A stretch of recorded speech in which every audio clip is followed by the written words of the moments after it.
Chaser Report is recorded on Gadigal land. Striving for mediocrity in a world of excellence. This is the Chaser Report.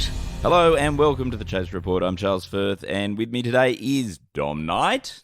And the cheapest man in Australian comedy, Andrew Hansen, is cheap. Andrew Hansen, I am the cheapest and tackiest. Thanks for that lead-in, Dommy. Was that a chance for me to promote my national tour called Andrew Hansen is Cheap? Is that what that was? I just thought it was like an embarrassing confession.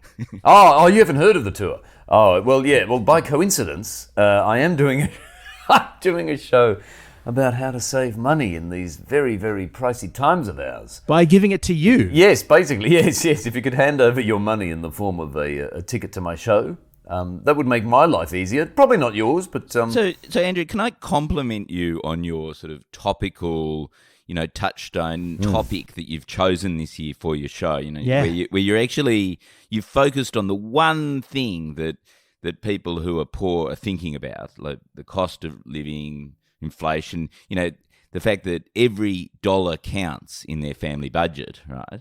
Can I just suggest, though, that perhaps marketing to the povos who are most affected by the fact that they can't fucking afford anything, and in the title of the show, pointing out that actually they can't afford anything anymore and making them think about that very fact as they're about to splurge a whole lot of money on tickets for your show might not have been the best marketing idea in the history of the universe. Look, Charles, my ticket sales reports would back up this theory of yours. Yes, it has been very... It has been a real lesson, I think, in how the market...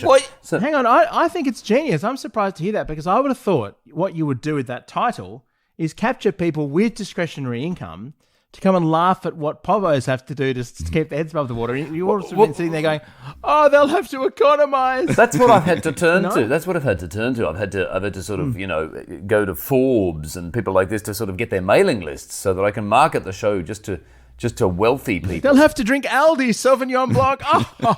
Oh, yeah.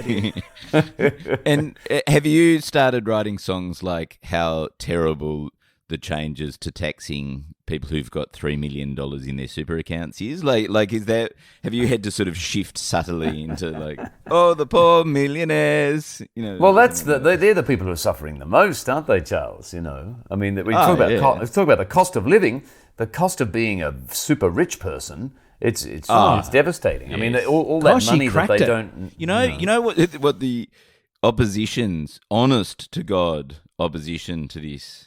Peter Dutton's plan. Yeah, so the plan is that there's going to be a slight increase in tax to people who've got over $3 million in cash in their super accounts. Yeah, it'll be 30% rather than 15%. So it's doubling. Doubling the tax for the incredibly rich, right?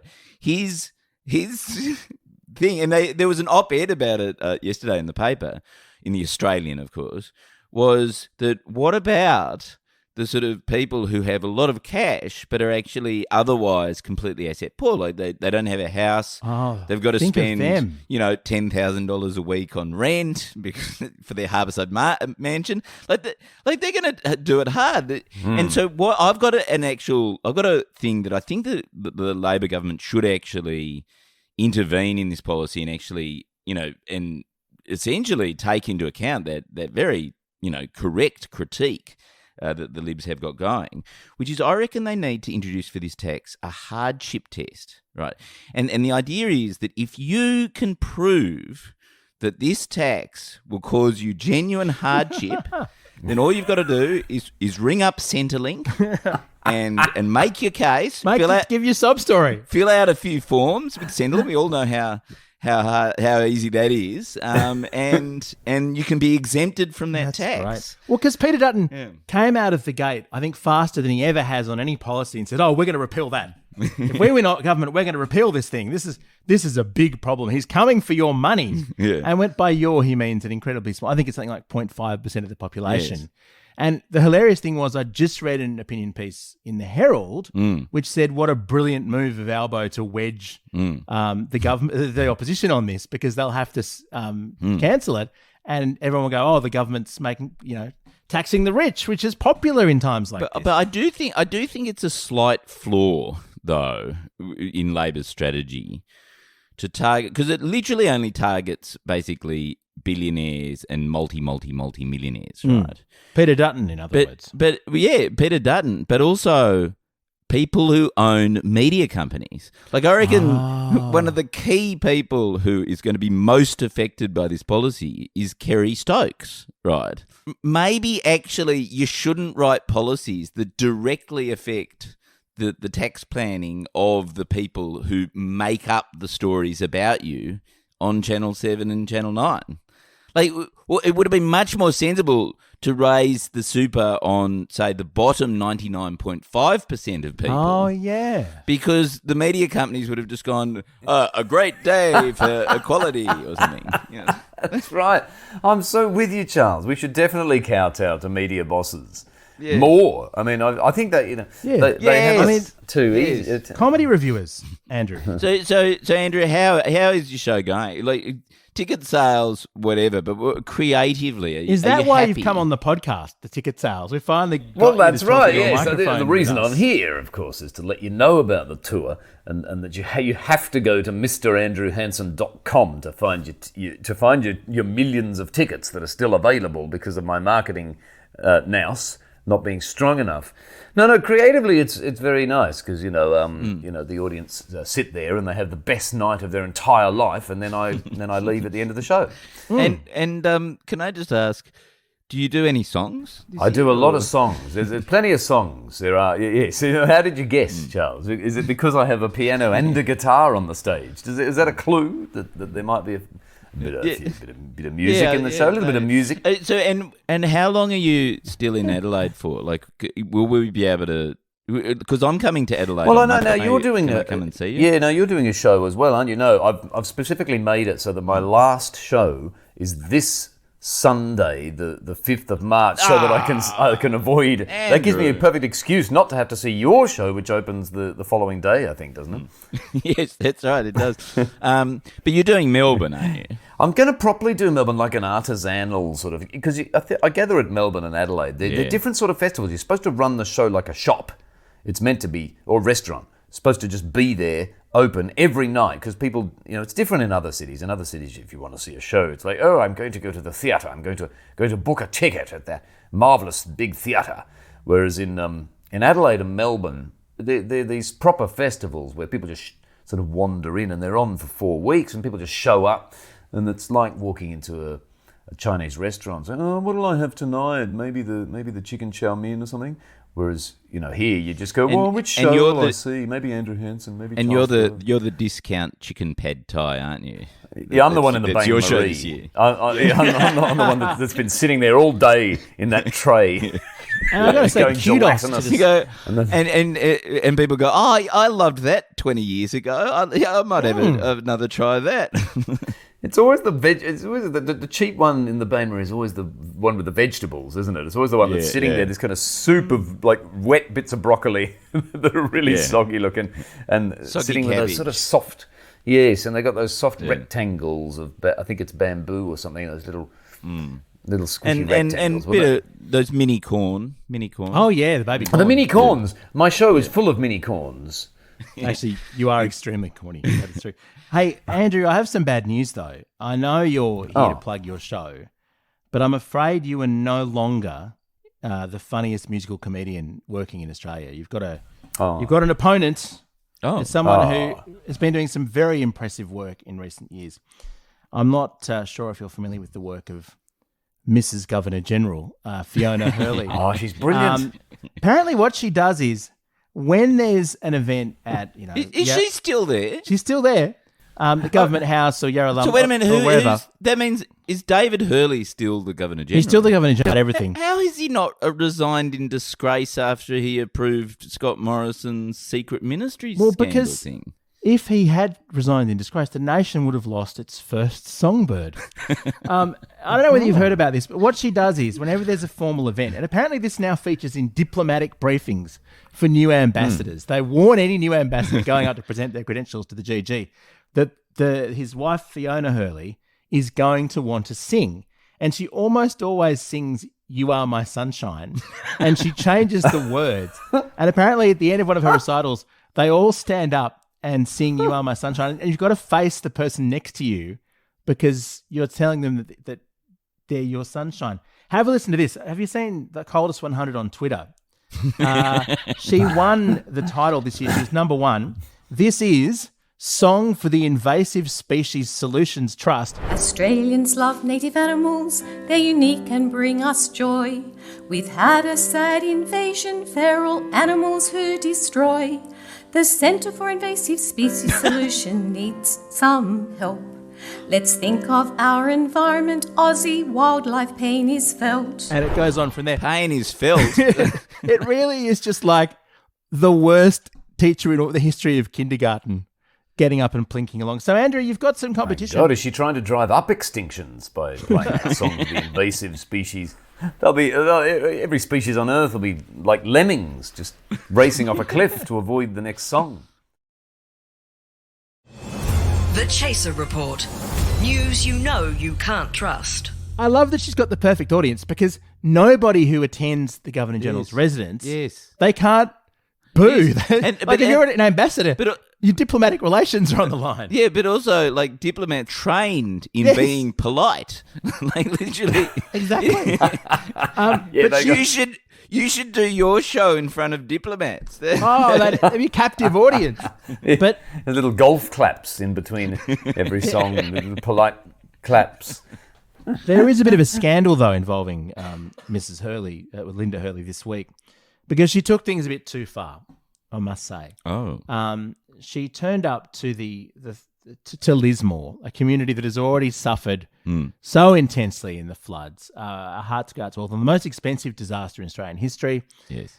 And she sang at the ceremony to thank boat rescuers. That's what they need. They don't need houses. No. Or more tinnies. Yeah. Oh, they need a second disaster. I mean, the challenge is to relocate many of the houses in Lismore. They've done very few of them so far. You've got to move them up the hill. Actually, just before you put that song, I'll just let you know, because I've been up in Lismore recently, and it's all right, because Dominic Perrottet has announced a plan to have a plan about moving the houses up the hill. So that'll happen any day. Wait a minute. Did he not have a plan? Look, he's rushing this. He should have planned first for the plan to have a plan. You can't have a plan to have a plan without planning. Oh, he did. He had a plan to have a plan to have Resilience New South Wales, which unfortunately performed so badly in the recent disasters they had to dismantle it. So the agency charged with long-term recovery after disasters was a disaster. But it's all right, Dom, because we've got the Governor-General's wife instead. Yeah, and look, if you don't, you know what they're saying, if you can't have bread, have a circus. Here she is.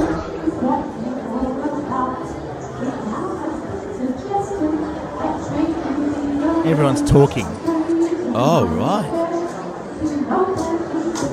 So they weren't trained in being polite. That's right. She tried a non-diplomat audience. Just no one paid attention. I can't actually make up the words. That's the best recording I've got. But yeah, it's just like a manic kindy teacher who won't take the obvious no in the room for an answer. Do you think, how do they talk about it in the bedroom? Like, do they, after night, does David go, hey, hun, nice song that you did tonight, but maybe next time let's not just do the song again? Do you think that... and she just does it again anyway? Or he probably tries to have that conversation. I bet you he tries to have that conversation, but...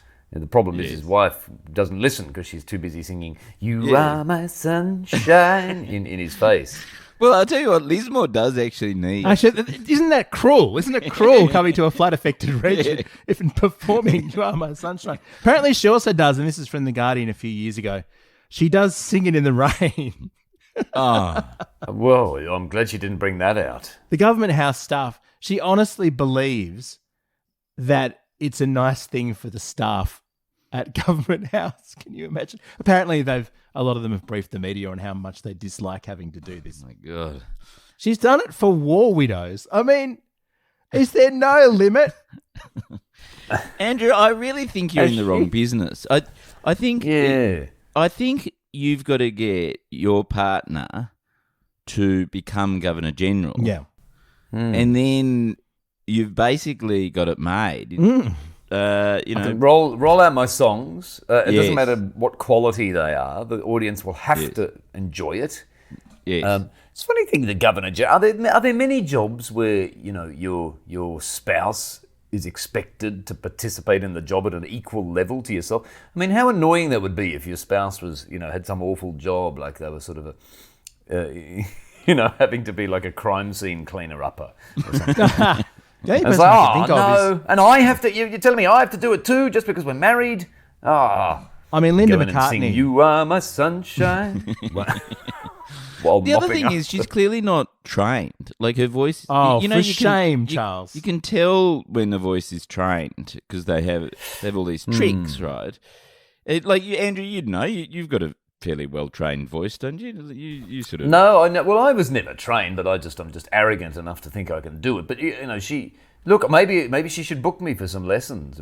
You'd think you would have lessons. I mean, you'd think if your whole life was sort of singing "You Are My Sunshine" to roomfuls of people, you'd probably have at least one lesson. But also, she would have done it in front of people who, have the codes to the nuclear bombs and things like that. Like, this is fairly high-stakes singing. Like, I mean, it goes to show we're not well prepared for Australia's defence, are we? Against this. It's an extraordinary thing, and apparently her belief, and Andrew, this is something you can take with you when you go and do your shows in Adelaide, is that singing is a gift we give each other. Ah, isn't that nice? Which just makes me think sometimes it's okay to re-gift a gift. So, Andrew, people can see you in Adelaide until Sunday, and then you're doing all the festivals, aren't you? Yeah, I'm doing all the festivals all the way around Australia. Yeah, doing then there's going to be Melbourne, Sydney, Brisbane, Perth, Canberra. You've missed me in Launceston. Sorry about that. If you've missed Launceston, I'll be back there in another 14 years. A lot of listeners in Launceston. Or maybe next year. Who knows? I had somebody email me about your Launceston show. I don't know why they emailed me. Saying how brilliant it was and how I needed to bring my show there because just your letting show you was know so good. just informing you. Well, you'll probably get a lot of this, Charles. I'm sure. Look, just open your inbox because you'll be flooded with emails of everybody saying, "Hey, Charles, have you seen how wonderful Andrew's show is? You've got a very high bar to Am I doing, like in all these cities, so you're touring all the same cities with your show, Charles, aren't you? I assume. Am I going to be there Wankonomics. Wankonomics. Yeah. We've both got sort of money-related shows. What a coincidence. Yes, but our show is appealing to the corporate set, right? Like, our show is literally pitched at finance, wanker-banker type people. And it's making fun of those sorts of things. So we've got no problem with our ticket sales because it's all like we literally are marketing to the rich finally. It's the greatest. It's actually raised a question for me, Charles. And I was very briefly a management consultant. Yes. And I've really been enjoying your parodies of language because it's spot on. Yeah, right. Which makes me wonder, if you're so sharp at parodying business, why the fuck haven't you made any money with this company for the past 25 years? It's really good. Yeah. But it's like you have to understand it to make fun of it, and yet I have much first-hand evidence that you don't. Is it James Schleffel who knows all this stuff? Well, yeah, James, that's what he does. That's his day job, is corporate communication, right? So, and we've got this great part in the show where we do a mission statement. We actually help people understand how to write a mission statement. And James reckons it's not even parody. It's just literally like he's just supplanted his day job. Yeah. It's just ridiculously funny. I mean, the thing that I've done, I think, for the good of Australia is not having a show so that I don't have to just constantly lamely plug my shit on the podcast. I can just talk about what's happening in the world instead of myself. But that's all right. What else? Look how much podcasts we've filled up, though, lamely plugging our shit, though. This is content. We've provided content. I do enjoy your shows, Andrew. I haven't ever seen any of Charles's, obviously. But no, the Andrew Hansen shows that I've seen, I think I was in one once, and I saw that one, but I think that's it. I had young children at just the right time for them to be an excuse. AndrewHansen.com for tickets and tour info. And Andrew, you'll stick around for the next couple of days on the podcast anyway, won't you? I will. I'd love to stick around for the next couple of days on the podcast. I love sticking on this podcast. I don't. I mean, what am I? Do you want me to bring something to talk about next time? Why don't we talk about I don't know, the Daily Mail or something? I'll give you a Daily Mail roundup next time about because they're having a very hot week, so I can take you through some of their glorious headlines. Okay, we'll do that tomorrow. But in the meantime, that's the Chaser Report. Our gear is from Road, and we are part of the Iconoclast Network. Catch you tomorrow.